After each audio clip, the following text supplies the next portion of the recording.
Hi, my name is Amanda Insalaco, and I love my family history.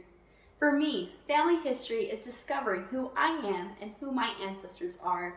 As I learn how they overcame their trials, I feel more courage and hope to overcome mine. This loving connection stretches across continents and centuries.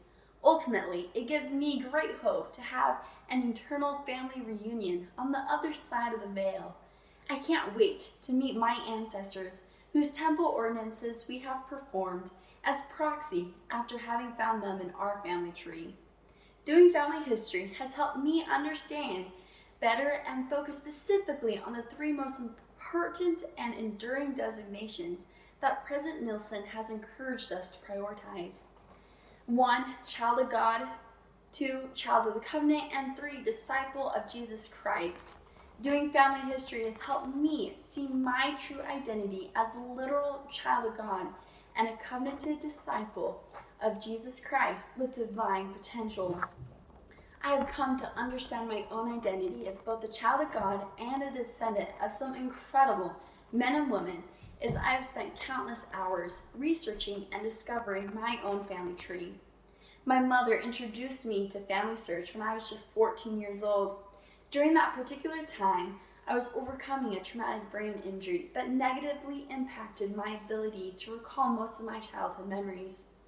Also, during this time, my older sister was serving a mission in Italy, where both of my parents served and where my family's from.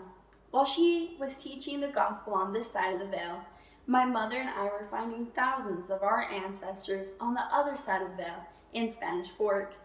We could strongly feel that they wanted to be found, because they were ready to accept the gospel and wanted to enjoy the blessings of temple covenants.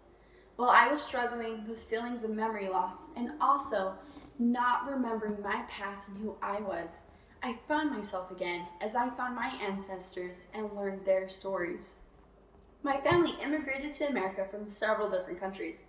I have some ancestors who were on the original Mayflower and helped settle America. I am also a direct descendant of the first members of the church in South Africa. All of that is on my mother's side of the family. However, I notice a huge gap in my family history on my father's side. Since he is a convert to the Church of Jesus Christ of Latter-day Saints, no family history or temple work have been done for any of his Italian ancestors. His family comes from Sicily, Italy, specifically the little town of Serra di Falco. By reading and re-researching the impeccably kept Sicilian records, I learned the story of my great-great-grandparents, Salvatore Insalaco and Catena Villa.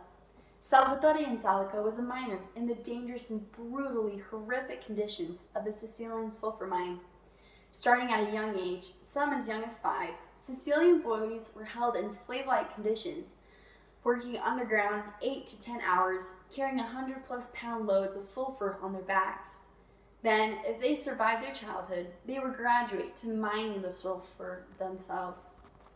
The conditions of these mines prompted the African-American born slave Booker T. Washington to write in 1910 after his visit to Sicily, "I am not prepared just now to say to what extent I believe in a physical hell in the next world, but a sulfur mine in Sicily is about the nearest thing to hell that I expect to see in this life." However, this was just the beginning of the trials that my great-great-grandparents endured.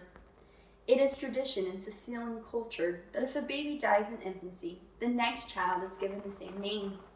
While using FamilySearch to find the birth certificates of my great-great-grandparents, my mother and I realized that my dear great-great-grandmother, Catena Villa, had 10 children, 4 of them named Serafina Insalaco, and 2 named Salvatore Insalaco, meaning that the first 3 baby girls and the first baby boy died in infancy.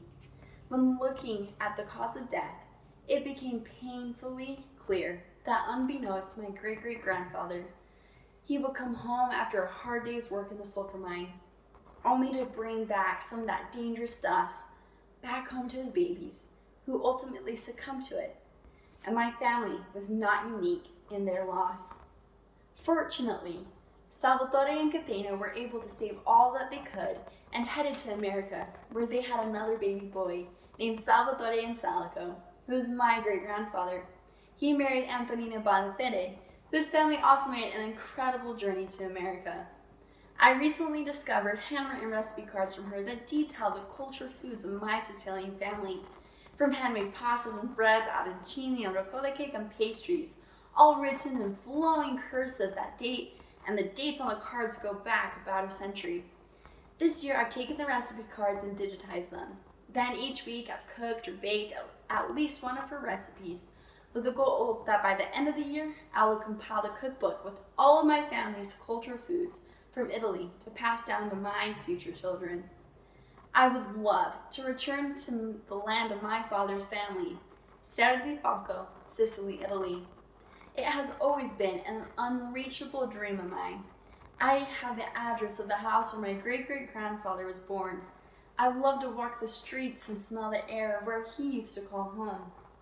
I would love to eat the foods that my ancestors ate and share their recipes and learn more cooking tips from my Insalaco relatives who still live there. I would love to see the land and talk with the people who have had such an impact on my daily life and on my identity.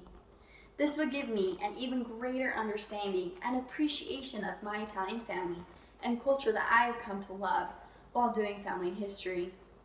With many of my childhood memories gone because of the traumatic brain injury that I suffered in my youth, my family stories have filled that gap. Their memories are now mine. Selecting me for the FamilySearch Return to My Homeland project would help me to inspire others who are facing what they might perceive as insurmountable trials to search out their ancestors and find hope and healing by connecting both sides of the veil. Ci vediamo in Italia.